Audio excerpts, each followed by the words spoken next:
Hi verse మీరు నా వీడియోస్ని youtube.com/fstime అని టైప్ చేసి సబ్స్క్రైబ్ బటన్ క్లిక్ చేయడం ద్వారా మీరు నా లేటెస్ట్ అప్డేట్స్ మెయిల్లో పొందొచ్చు. అంతేకాకుండా timecompress.in అనే వెబ్సైట్ ద్వారా కూడా మీరు నా వీడియోస్ని చూడొచ్చు. వ్యూవర్స్ చూడండి, జావా స్క్రిప్ట్లో ఇవాళ మనం నెక్స్ట్ లెసన్ నేర్చుకుందాం. దానికోసం చూడండి, మీరు నోట్ ప్యాడ్ ప్లస్ ప్లస్ని మీ సిస్టంలో ఇన్స్టాల్ చేసి పెట్టుకోండి. ఓకే, నేను note pad plus plus open చేశాను. ఓపెన్ చేసుకున్న తర్వాత దీనికంటే ముందు మీరు ఏదైనా ఒక ఫోల్డర్ క్రియేట్ చేసి పెట్టుకోండి. శాంపుల్ అంటే మీరు ఏదైనా ఇప్పుడు మీరు డిజైన్ చేసే వెబ్ పేజ్ని కానీ సరే దేనైనా సరే మీరు దీనిలో స్టోర్ చేసుకోవాలి అంటే ఇట్లా ఒక శాంపుల్ ఫోల్డర్ క్రియేట్ చేసి పెట్టుకోండి. దీనికి మీరు ఏదో పేరైనా ఇచ్చేసుకోవచ్చు. ఓకే, నేను ఇక్కడ శాంపుల్ అని పెట్టేసుకున్నాను, లేదా డమ్మీ మీ ఇష్టం ఎట్లైనా పెట్టేసుకోండి.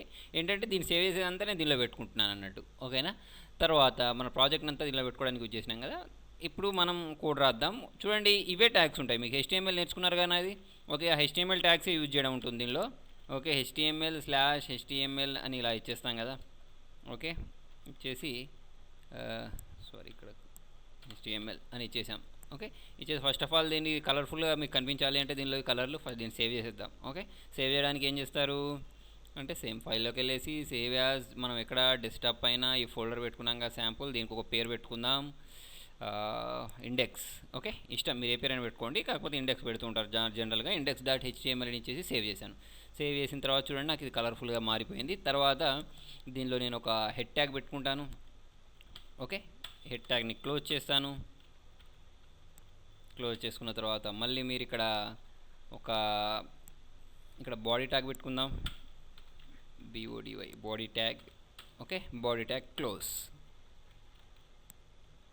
ఓకేనా, సరే. ఇప్పుడు చూడండి, ఇక్కడ నేను దీన్ని సేవ్ చేస్తున్నాను. Ctrl+S అని ప్రెస్ చేసిన తర్వాత సేవ్ చేసుకున్నాను. సేవ్ చేసుకున్న తర్వాత ఇక్కడ మీరు జావా స్క్రిప్ట్ కోడ్ చేయడానికి మీకు ఒక ట్యాగ్ ఉంటుంది. దాని పేరు ఏంటంటే స్క్రిప్ట్. ఓకేనా, స్క్రిప్ట్ అని ఇచ్చేస్తారు. ఇచ్చేసి బ్రాకెట్ క్లోజ్ చేసేయండి. క్లోజ్ చేసేసి మళ్ళీ /స్క్రిప్ట్ అని ఇచ్చేసి బ్రాకెట్ క్లోజ్ చేసేయండి. ఓకేనా, ఇందులో రాయాలన్నట్టు మన కోడింగ్ అంతా. చూడండి, ఈ స్క్రిప్ట్ అనేదాన్ని మీరు ఒకవేళ మీకు హెడ్డింగ్లో కావాలి అనుకుంటే హెడ్డింగ్లో రాసుకోవచ్చు ఈ స్క్రిప్ట్ని, లేదా మీకు బాడీ ట్యాగ్లో కావాలంటే బాడీ ట్యాగ్లో రాసుకోవచ్చు. మీరు ఎక్కడ కావాలంటే అక్కడ మీరు ప్లేస్ చేసుకోవచ్చు అన్నట్టు. ఓకేనా, అది మీ అవసరాన్ని బట్టి ఉంటుంది. ఓకే, ఇప్పుడు నేను దీన్ని ఇక్కడ టైప్ చేశాను. ఓకేనా, సేవ్ చేద్దాం. అయితే దీనిలో 2 అట్రిబ్యూట్స్ ఉంటాయి మనకు. ఓకేనా, ఫస్ట్ వచ్చేసి 2 ఇంపార్టెంట్ అట్రిబ్యూట్స్లో ఒకటి ఏంటంటే type equal to text/javascript. Okay, Java script. ఇది యాక్చువల్లీ పాత వర్షన్స్లలో అంటే పాత HTML వర్షన్స్లలో అవసరం ఉండేది. ఇప్పుడు ఇది రాయకపోయినా అవసరం లేదు, కాకపోతే మీకు తెలిసి ఉండాలి కాబట్టి నేను ఇది చెప్తున్నాను. దీన్ని ఇన్వర్టెడ్ కామాస్లో క్లోజ్ చేయాల్సి ఉంటుంది. ఓకేనా, ఇది దీని సింటాక్స్ అన్నట్టు. Okay, Java script. ఇంకొకటి ఉంటుంది, ఇంకొక అట్రిబ్యూట్ కూడా ఉంటుంది, లాంగ్వేజ్. ఓకే, ఇంకోటి ఏంటి, language, LANGUAGE. Okay, language equal to ఏంటి అంటే జేఎస్ అంటే ఏంటి, జావా స్క్రిప్ట్. ఓకే, ఇలా ఉంటుంది అన్నట్టు. ఓకే, దీని అంతటిని మనం తీసుకొచ్చేసి బాడీ ట్యాగ్లో పెట్టుకుందాం. అంటే మీ ఇష్టం, మీ అవసరాన్ని బట్టి ఎక్కడైనా పెట్టేసుకోవచ్చు అని చెప్పాను కదా. నేను ఇక్కడ దీన్ని ప్రస్తుతానికి అయితే బాడీ ట్యాగ్లో పెట్టేసుకుంటున్నాను. మీరు హెడ్డింగ్ ట్యాగ్లో కావాలంటే హెడ్ ట్యాగ్లో కూడా మీరు పెట్టేసుకోవచ్చు. ఓకేనా, ఇది మీరు చెప్పిన ఇది ఆప్షనల్. అంటే ఈ టైప్ text/javascript తర్వాత వచ్చేసి అంటే ఆప్షనల్ అంటే HTML5 వచ్చింది కాబట్టి ఆప్షనల్ అన్నట్టు, లేకపోతే అప్పట్లో దీన్ని యూజ్ చేసేవాళ్ళు. ఓకే, సరే, మీరు డైరెక్ట్ ఇదంతా తీసేసి ఓన్లీ స్క్రిప్ట్ అని రాసుకున్నా కూడా సరిపోద్ది ఇప్పుడు. ఓకే, మనం దీనిలో ఏదైనా టెక్స్ట్ రాయాలి అంటే ఏం చేస్తామంటే document. Okay, .write right open bracket close bracket semicolon అని ఇచ్చేసిన తర్వాత దీనిలో మన ఇన్వర్టెడ్ కామాస్లో రాస్తాం. ఏం రాస్తాం, www.timecomputers.in. మీ ఇష్టం, మీకు ఏం కావాలంటే అది టెక్స్ట్ మీరు టైప్ చేసుకోవచ్చు. టైప్ చేసుకున్న తర్వాత దీన్ని మనం సేవ్ చేద్దాం. సేవ్ చేసుకున్న తర్వాత ఒకసారి దీన్ని ప్రివ్యూ చూద్దామా.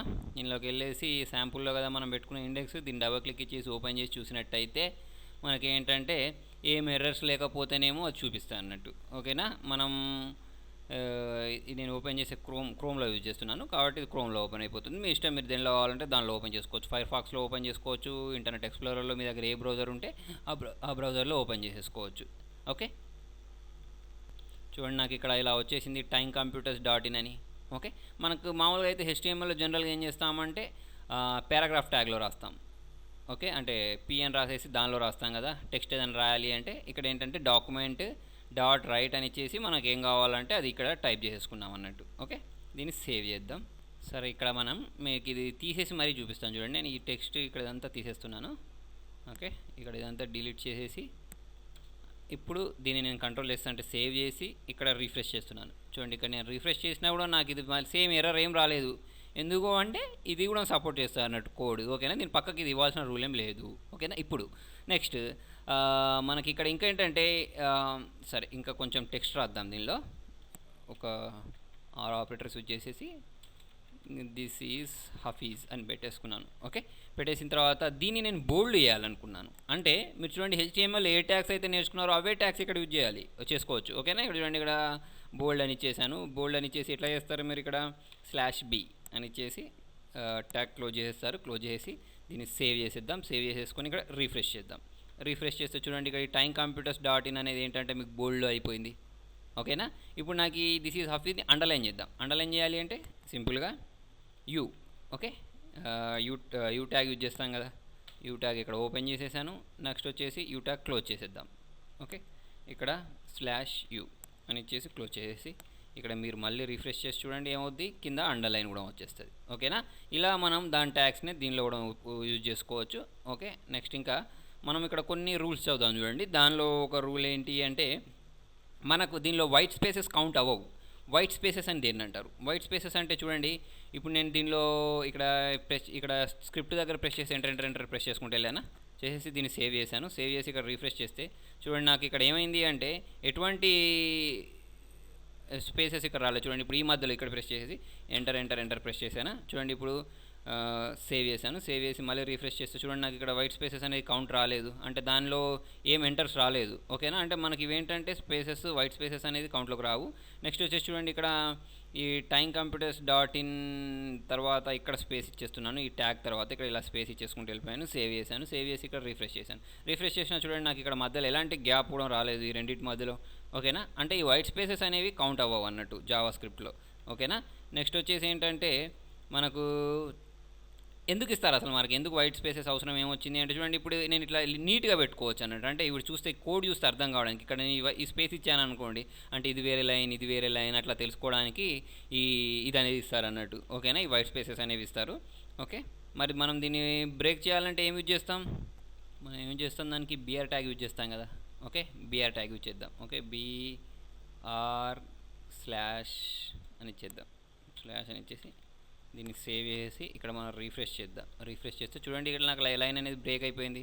అంటే నేను బోల్డ్ ట్యాగ్ తీసేసి ఇక్కడ ఇలా BR ట్యాగ్ పెట్టుకోవడం వల్ల నాకు ఏమవుతుంది అంటే లైన్ అనేది లైన్కి మధ్యలో స్పేస్ వస్తుంది అన్నట్టు, సేమ్ మనం HTML వేసినట్టే. ఓకేనా, తర్వాత వచ్చేసి చూడండి దీని అంతటిని మనం ఇలా ఒకే లైన్లో రాసినా కూడా మనకు నష్టం ఏం లేదు. చూడండి ఇప్పుడు నేను ఇక్కడ ఇదంతా ఒకటే లైన్లో రాసేసాను. ఈ డాక్యుమెంట్ రైట్ అనేది ఎందుకు రాస్తాము అంటే చెప్పాను కదా, మన లైన్ ప్రింట్ కావాలంటే డాక్యుమెంట్ రైట్ రాయాల్సిందే. ఓకే, రాసేసుకున్న తర్వాత దీన్ని నేను సేవ్ చేశాను. సేవ్ చేసి ఇక్కడ రీఫ్రెష్ చేస్తున్నాను. చూడండి రీఫ్రెష్ చేస్తే చూడండి నాకు అది తేడా ఏం లేదు. ఓకేనా, చూడండి ఒకవేళ ఈ సెమికాలాన్ తీసేసి చూద్దాం. ఓకే, ఈ సెమికాలాన్ తీసేసి ఇక్కడ నేను సేవ్ చేసుకొని ఇప్పుడు నేను ఇక్కడ రిఫ్రెష్ చేసినట్టయితే చూడండి ఎర్రర్ వచ్చింది, ఏం కోడ్ కనిపించట్లేదు. అంటే ఇది ఎర్రర్ అని అర్థం అన్నట్టు, అంటే ఇక్కడ మీకు సెమికాలాన్ ఉండాలి. ఓకే, అదే నేను వేరే లైన్లోకి తీసుకొచ్చిన తర్వాత ఇక్కడ సెమికాలాన్లో తీసేస్తున్నాను చూడండి.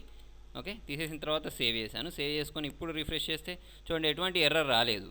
అంటే ఇట్లా ఏం కాదు, కాకపోతే ఒకటే దాని పక్కకు ఒకటి, అంటే అన్ని లైన్స్ ఒకటే దాని పక్కకు ఒకటి రాస్తున్నారు అనుకోండి. అలాంటప్పుడు మనకి ఏంటంటే అర్థం అవ్వడానికి ఏం చేస్తారంటే ఈ సెమికోలాన్లు పెడతారు అన్నట్టు. సెమికోలాన్ అనేది పెట్టుకోవాలి. పెట్టుకోవడం ఏంటిదంటే ఈ సెమికోలాన్ పెట్టుకోవడం ఏంటిదంటే మంచి ప్రోగ్రామింగ్ ప్రాక్టీస్ అన్నట్టు. ఓకేనా, ఇప్పుడు మనం సి లాంగ్వేజ్ నేర్చుకున్నప్పుడు కూడా ఏంటంటే సెమికోలాన్ పెట్టాం చూసారా, అలా మనం ఇది ఈ సెమికోలాన్ పెట్టుకోవడం వల్ల చాలా ప్రోగ్రామింగ్ ప్రాక్టీస్ చాలా జరుగుతుంది అన్నట్టు. ఓకే, తర్వాత ఇంకొకటి ఇందులో కామెంట్ అని ఉంటుంది. ఏంటి కామెంట్ అని అంటే చూడండి ఇక్కడ మనం రాస్తాం కదా, అసలు ఈ సింగిల్ లైన్ కామెంట్ ఉంటుంది, మల్టీ కామెంట్ ఉంటుంది. నేను సి లాంగ్వేజ్లో చెప్పినట్టు, C++లో చెప్పినట్టు. C++లో అయితే ఇట్లా 2 లైన్స్ ఇస్తారు కదా, ఇచ్చేసి ఏంటిది దిస్ ఈజ్ డమ్మీ లైన్ అని రాసేసాను. ఓకే, రాసేసి సేవ్ చేసుకున్నాను. సేవ్ చేసుకున్న తర్వాత ఇక్కడ మీరు రిఫ్రెష్ చేసినట్టయితే ఇక్కడ మీకు ఏం ఆ లైన్ కనబడదు. అంటే ఇది ఏంటంటే కామెంట్ అన్నట్టు, అంటే ఓన్లీ మనకు తెలియడానికి మాత్రమే. ఓకేనా, తర్వాత దీన్ని కామెంట్ చేయడానికి ఎక్కువ లైన్స్ కామెంట్ ఇదేంటంటే ప్రతి లైన్కి ఇవ్వాల్సి ఉంటుంది. ఇంకొక లైన్ రాయాలనుకోండి, ఇంకొక లైన్ రాయాలంటే మళ్ళీ మీరు // ఇచ్చేసి మళ్ళీ కామెంట్ రాయాల్సి ఉంటుంది. అలా కాకుండా మొత్తం చాలా లైన్స్ని కామెంట్ చేయాలి అంటే ఒకటేసారి ఇక్కడ చూడండి ఇక్కడ /* ఇచ్చేయండి. ఇచ్చేసి మీరు ఇట్లా ఎంటర్ అనుకుంటూ ఎన్ని లైన్స్ అని రాసుకుంటూ వెళ్ళిపోండి. ఇట్లా రాసేసుకున్నట్టు వెళ్ళిపోయిన తర్వాత ఇక్కడ మళ్ళీ */ అని ఇచ్చేస్తే ఇక్కడ నుంచి ఇక్కడ దాకా ఏంటంటే ఇది కౌంట్ చేయదు అన్నట్టు. అంటే ఇది మనకి ఇక్కడ సేవ్ చేశాను నేను. సేవ్ చేసుకున్న తర్వాత ఇక్కడ రిఫ్రెష్ చేసినా కూడా ఇందులో ప్రింట్ అవ్వదు, మనకి ఇక్కడ చూపించదు అన్నట్టు, డిస్ప్లే చేయదు అన్నట్టు. ఓకేనా, ఇది వచ్చేసి కామెంట్.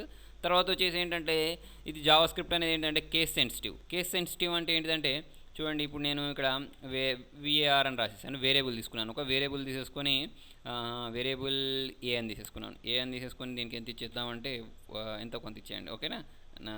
5 అని ఇచ్చేసాను, లేకపోతే ఎంత ఇచ్చేసి ఓకే సెమీకాలన్ ఇచ్చేసాను. ఇచ్చేసిన తర్వాత ఇక్కడ ప్రింట్ చేయాలనుకుంటున్నాను. నేను దీన్ని ప్రింట్ చేయాలంటే ఏం చేస్తానంటే ఇక్కడ ప్లస్ అని రాసి నేను క్యాపిటల్ ఏ ఇస్తున్నాను. ఓకే, క్యాపిటల్ ఏ ఇచ్చేసి దీన్ని సేవ్ చేశాను. సేవ్ చేసి ఇక్కడ రిఫ్రెష్ చేస్తే చూడండి నాకు అది ఏం ప్రింట్ కాలేదు, ఎందుకంటే అది ఎర్రర్ అన్నట్టు. అక్కడ స్మాల్ ఇచ్చాను, ఇక్కడ క్యాపిటల్ ఇచ్చాను కదా. అలా కాకుండా ఇప్పుడు చూడండి నేను ఇక్కడ దీన్ని స్మాల్ ఇచ్చేస్తున్నాను. స్మాల్ ఇచ్చేసి దీన్ని సేవ్ చేస్తాను. సేవ్ చేసుకున్న తర్వాత ఇక్కడ రిఫ్రెష్ చేస్తాను. రిఫ్రెష్ చేస్తే చూడండి నాకు ఇక్కడ 588 ప్రింట్ అయింది, ఓకేనా. అంటే ఏంటంటే మనం ఇక్కడ క్యాపిటల్ యూజ్ చేస్తే ఇక్కడ క్యాపిటల్ యూజ్ చేయాలి, ఇక్కడ స్మాల్ యూజ్ చేస్తే ఇక్కడ స్మాల్ యూజ్ చేయాలంటే, ఓకేనా. కేస్ సెన్సిటివ్ లాంగ్వేజ్ అన్నట్టు. వ్యూవర్స్, మీకు నా వీడియో నచ్చినట్టయితే లైక్ బటన్ ప్రెస్ చేయండి. ఫేస్బుక్ ద్వారా, ట్విట్టర్ ద్వారా, గూగుల్ ప్లస్ ద్వారా నా వీడియోని షేర్ చేయండి. మీ సలహాలను సూచనలు కామెంట్ రూపంలో తెలియండి. Thank you.